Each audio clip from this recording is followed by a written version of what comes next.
Hello दोस्तों, आज की वीडियो में हम स्टार्ट करने लगे हैं नेक्स्ट टॉपिक स्पेशल फंक्शंस का। तो उसका नाम है बीटा फंक्शंस। इससे पहले अभी तक हमने जितनी वीडियोस भी देखी हैं उसमें 5-6 वीडियोस में अपलोड कर चुका हूँ। तो उसमें गैमा फंक्शन से रिलेटेड हमने पढ़ा था कि वो क्या होता है और उससे रिलेटेड जितनी भी चीज़ें पढ़ी थी। अब ये है बीटा फंक्शन। तो बीटा फंक्शन देखते हैं ये क्या होता है। तो beta function is defined as, वो आगे उसकी एक मैथमेटिकल एक्सप्रेशन दी हुई है, ठीक है, वो हमारे पास यहाँ पे है। तो इस सारे में इंटीग्रल फॉर्म में वो पहले से होता है, ठीक है। मतलब इसमें इंटीग्रल का भी एलिमेंट होता है, 0 से 1 तक लिमिट है उसकी, टी की पावर p-1 और आगे 1 - टी की पावर q-1, ठीक है। तो ये सारा किसके इक्वल होता है, beta into Q comma P comma Q, ठीक है। ये शायद मैंने यहाँ माइनस का सिंबल डाल दिया तो यहाँ कॉमा आता है। खैर, तो ये जी चीज़ होती है। तो इसमें अब जो हमारे पास वो रियल ऑफ पी वो भी 0 से बड़ा होना चाहिए और रियल ऑफ क्यू भी 0 से बड़ा होना चाहिए। तो इसका यही जनरल इंट्रो था। इसके बाद देखते हैं इनका relation between gamma and beta function, ठीक है। गैमा का सिंबल आपको पीछे मैं बता चुका हूँ, बीटा का यही बी, ये जो बीटा का सिंबल होता है हमने पहले पढ़ा हुआ है, और गैमा का ये वाला सिंबल है। तो ये अब एक प्रूफ है हमारे पास कि हमने ये चीज़ प्रूव करनी है, ठीक है। ये एक रिलेशन है बिटवीन गैमा एंड बीटा, तो ये हम प्रूव करते हैं। देखें, हम consider the integral form of gamma function, ठीक है। गैमा फंक्शन की इंटीग्रल फॉर्म, ठीक है, ये अभी हमने इससे पिछली वीडियोस में प्रूव की है, ठीक है। Integral form of gamma function, तो वो हमने यहाँ पे लिख दी, ठीक है। अब ये जो हमने एक लिखी हुई है इंटीग्रल फॉर्म, इससे मिलती जुलती हम गैमा ऑफ पी और गैमा ऑफ क्यू दोनों के लिए बनाएंगे, ठीक है, खुद से, मतलब सिर्फ इसको देख के इससे मिलती जुलती। तो गैमा ऑफ पी, ठीक है, वो बनाएंगे, सिर्फ जेड की जगह पी लग जाएगा। इसी तरह गैमा ऑफ क्यू भी, तो वो जेड की जगह क्यू लग जाएगा। तो ये हम दोनों ने लिख दिया। इसके बाद हम क्या करते हैं, अब दोनों दो इंटीग्रल आ रहे हैं, 0 से इन्फिनिटी, 0 से इन्फिनिटी, वो लिख दिया। इसी तरह ई की पावर, ई भी 2 बार आ रहे हैं, एक बार ई की पावर में माइनस यू है और एक बार माइनस वी है, उसको इकट्ठा कर लिया, यू को लिख लिया, वी को लिख लिया, और आगे डी यू और डी वी भी अलग से लिख लिया, ठीक है यहाँ तक। अब हमने यहाँ से क्या करना है, इसमें सब्स्टिट्यूशन करनी है, ई की पावर में भी और दूसरे को भी। तो जो यू है उसको हमने क्या कह दिया, एक्स स्क्वायर, वी को क्या दिया, वाई स्क्वायर, ठीक है। तो ये जो हमारे पास क्या बनेगा, डी यू, वो क्या बन जाएगा 2x dx, और डी वी क्या बनेगा 2y dy, ठीक है। तो ये सारी सब्स्टिट्यूशन जो हमने किया, ये सारी उसमें अब करते हैं। तो वो जब हमने की तो ये हमारे पास क्या आ जाएगा, ई की पावर में क्या आ जाएगा, बाहर माइनस और अंदर x square plus y square, और इसी तरह बाकी टर्म्स भी, ठीक है। तो वो भी आ जाएंगे, यू की जगह भी, वी की जगह भी, और बाकी भी सब कुछ तो आ जाएगा। इसको जस्ट हमने थोड़ा सिंप्लीफाई किया, एक्स की पावर जितनी मान रही थी सारे को एक साथ इकट्ठा करके लिख दिया, 2p-2 + 1, इसी तरह 2q-2 + 1, ये y की पावर आ गई। तो ये ओवरऑल हमने लिख लिया। इसमें 2 और 2 आ रहा था, वो हमने 4 बना के बाहर लिख दिया। खैर, तो लेफ़्ट साइड पे हमारे पास क्या, लेफ़्ट साइड पे क्या चीज़ है, मल्टीप्लाई हो रहा है गैमा पी और गैमा क्यू आपस में, और राइट साइड पे ये सीन हो रहा है। तो अब इसको थोड़ा सा हमने सिंप्लीफाई किया, ठीक है। नाउ अब हम क्या करते हैं, now using polar coordinates. Polar coordinates हमें पता है क्या होते हैं, एक्स और वाई, ठीक है। एक्स किसके इक्वल होता है, आर कॉस थीटा, वाई किसके इक्वल होता है, आर साइन थीटा, ठीक है। तो जो हमारे पास आर स्क्वायर होगा वो किसके इक्वल आएगा, x square plus y square, और इस तरह डी एक्स डी वाई वो किसके इक्वल आएगा, आर डी आर और डी थीटा, ठीक है। तो ये कुछ सब्स्टिट्यूशंस हैं। तो ये अब हमें ये जो चेंजिंग है वो हम इसमें दोबारा लेकर आएंगे, ठीक है। पहली सब्स्टिट्यूशन के रिजल्ट में जो हमारे पास ऊपर ये सेकंड स्टेप पे एक्सप्रेशन मिली है, अब इसमें हम क्या करेंगे, ये पोलर कोऑर्डिनेट्स को यूज़ करके इसमें ऐड करेंगे, ठीक है।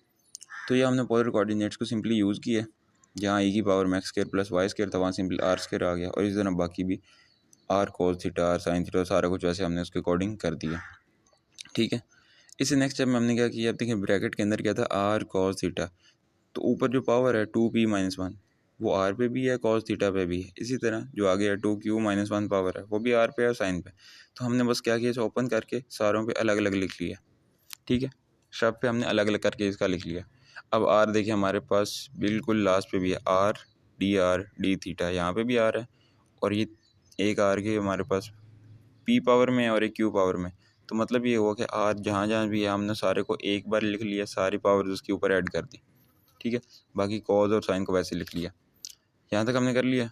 अब हम क्या करते हैं, 4 बाहर ही है, ठीक है। अब हमने इसको फिर से ब्रैकेट्स में अलग अलग करके लिख लिया लिमिट्स में। तो पहली लिमिट क्या आएगी, 0 से इन्फिनिटी, उसके अंदर ई की पावर और आर की जितनी भी पावर है वो लिख ली, और दूसरी में 0 से π/2, इसमें कॉज आ जाएगा, साइन आ जाएगा, मीन्स कि हमारे पास टर्म्स वही हैं, उसको हमने ब्रैकेट्स में से लिख लिए। तो इसको हमने क्या दिया, इक्वेशन नंबर 1 ठीक है। अब हम क्या करते हैं, नाउ फर्स्ट पार्ट ऑफ 1, ठीक है। मीन्स कि अब हमने जो इनको ये ब्रैकेट्स में किया है, ये हमारे पास इंटीग्रल वाली दो टर्म्स बन गई। तो हम इन दोनों को 1 बाय 1 सॉल्व करते हैं। पहले हम क्या करते हैं, फर्स्ट पार्ट को करेंगे, उसका हमारे पास एक आंसर आ जाएगा, फिर हम सेकंड पार्ट को करेंगे, उसका आंसर आ जाएगा, फिर उन दोनों को वापस इक्वेशन नंबर 1 में पुट करेंगे। ओके, तो देखते हैं, पहले देखते हैं फर्स्ट पार्ट तो उसमें देखिए आर है ना, तो आर के लिए हम क्या करते हैं, लेट कर लेते हैं, पुट करते हैं आर स्क्वायर को इज इक्वल टू टी। जब टी के इक्वल करेंगे, ये मैंने साइड पे लाइन लगा के लिखा हुआ है कि put r square is equal to t, ये लिखा, तो फिर आर क्या हो जाएगा, स्क्वायर रूट टी, और डी आर क्या हो जाएगा, 1/2 square root t d t, ठीक है।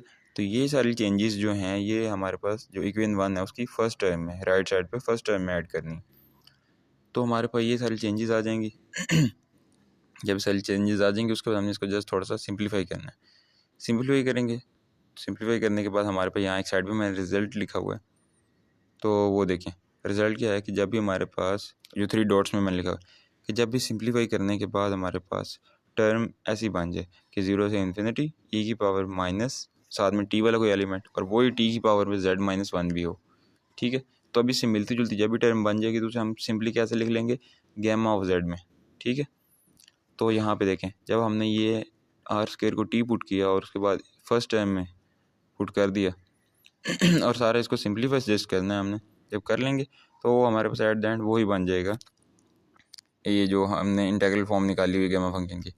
तो इसके हम जो इंटीग्रल फॉर्म में है अभी, इसको सिंपली हम गैमा की फॉर्म में लिख देंगे, तो ये हमारे पास ओवरऑल क्या बन जाएगा, गैम 1/2, ठीक है। जो फर्स्ट टर्म है हमारे पास इक्वेशन 1 की, वो किसकी इक्वल आ जाएगी, 1/2 गैमा पी प्लस क्यू, इसको मैंने कह दिया इक्वेशन नंबर 2, ठीक है। अब इसी तरह सेकंड पार्ट के लिए हम क्या करते हैं, पुट कर लेते हैं यहाँ पे थीटा को π/2 -5, ठीक है, ये पुट कर लिया, तो डी थीटा किसके इक्वल आएगा, -d5। तो इसको भी इसी तरीके से इसमें लिमिट चेंज हो जाएंगी, जब थीटा 0 होगा तो फाई कितना हो जाएगा 90, और जब थीटा 90 होगा उस टाइम फाई कितना हो जाएगा 0। और इसी तरह जब हम कॉज के अंदर ये अप्लाई करेंगे, कॉज π/2 -5, जब ये करेंगे तो वो किसके इक्वल आता है, साइन फाई के, और इसी तरह जब साइन करेंगे π/2 -5 तो वो कॉज फाई के इक्वल आ जाएगा। तो ये जो चेंजेस हैं, सब्स्टिट्यूशन है, ये हम फर्स्ट इक्वेशन नंबर 1 के सेकंड टर्म में करेंगे। जब ये सारी करेंगे और उसके बाद इसको जस्ट सिंप्लीफाई करेंगे तो हमारे पास क्या बनेगी, ये इक्वेशन नंबर 3 आ जाएगी, इसको जस्ट सिंप्लीफाई करना है ओके हो गया। अब इक्वेशन नंबर 3 तक हम पहुँच गए। अब यहाँ पे हमने वही जनरल टर्म जो हमने बीटा फंक्शन के बिल्कुल अभी आज स्टार्ट में देखी है कि बीटा फंक्शन क्या होता है, उसमें उन्होंने बताई हुई थी, तो वो यहाँ पे मैंने लिखी हुई है कि नाउ बीटा फंक्शन, वो ये सारा लिखा हुआ है। तो इस बीटा, अब देखिए इक्वेशन नंबर 3 तक हम आ गए। अब इक्वेशन नंबर 3 से आगे क्या है, बीटा फंक्शन को हमने डायरेक्ट यहाँ पे लिखा है और इसमें एक सब्स्टिट्यूशन करेंगे, तो देखते हैं वो क्या बनती है। जब ये सब्स्टिट्यूशन करेंगे तो हमने टी की जगह सिंपली क्या लिखे, साइन स्क्वायर फाई, ठीक है। तो डी टी क्या बन जाएगा, 2 sin phi cos phi d phi. इस टाइम जब टी 0 होगा तब फाई 0, जब टी 1 होगा तो फाई कितना हो जाएगा 90। तो ये सारी सब्स्टिट्यूशन जो है, ये सारी हम किस में करेंगे, बीटा फंक्शन के अंदर करेंगे, ठीक है। बीटा फंक्शन के अंदर हमने की, उसके बाद हमने क्या किया, इसको सिंपली थोड़ा सा सिंप्लीफाई करेंगे। जब सिंप्लीफाई कर लिया हमने तो ये आ जाके हमारे पास क्या बनेगी, सिंप्लीफिकेशन तो आप लोग कर ही लेंगे, सिंप्लीफिकेशन कर ली तो हमारे पास इक्वेशन नंबर आ गई 4, ठीक है। अब जी हमारे पास इक्वेशन नंबर 1 है, 2 है, 3 है और 4 है, ये मैंने आपको बता दिया ये कैसे कैसे बनी। अब हमने वापस जाना है, तो सबसे पहले ये जो 4 हमें मिली है, ठीक है, इसमें ये सारी किसकी वैल्यू है, बीटा की, ठीक है। तो इसको मैं क्या करता हूँ, सारी की सारी टर्म को, मतलब कि ये जो 4 की सारी राइट हैंड साइड है वो, और इक्वेशन नंबर 3 उसकी सारी राइट हैंड साइड देखें तो वो सारी सेम ही है, ठीक है, सिर्फ 2 एक्स्ट्रा आ रहा है। तो सारी की जगह मैं क्या लिख सकता हूँ, beta of Q comma P comma Q, ठीक है। तो इसको मतलब क्या हुआ कि 4 इक्वेशन को मैं 3 में यूज़ करने लगा, तो वो मेरे पास क्या आ जाएगा, इक्वेशन नंबर 5 आ जाएगी। ओके, अब मेरे पास इक्वेशन नंबर 5 भी है, ठीक है।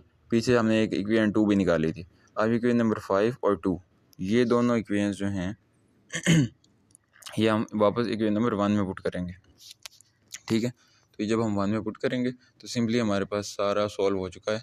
बस वो जो टर्म्स हैं हमने वापस में पुट कर दी, तो नीचे 2 और 2 आ रहा है, ऊपर 4 है, तो वो कैंसिल हो जाएंगे। तो बाकी हमारे पास सिंपली वही टर्म बन जाएगी, वही रिजल्ट बन जाएगा जो हमें चाहिए था, ठीक है। तो ये हमारे पास सिंपली प्रूफ है जो हमने करना था। इस प्रूफ को क्या कहते हैं, relation between gamma and beta function, ठीक है। इससे आगे नेक्स्ट वीडियो में कंटिन्यू करेंगे। इस वीडियो में इतना ही।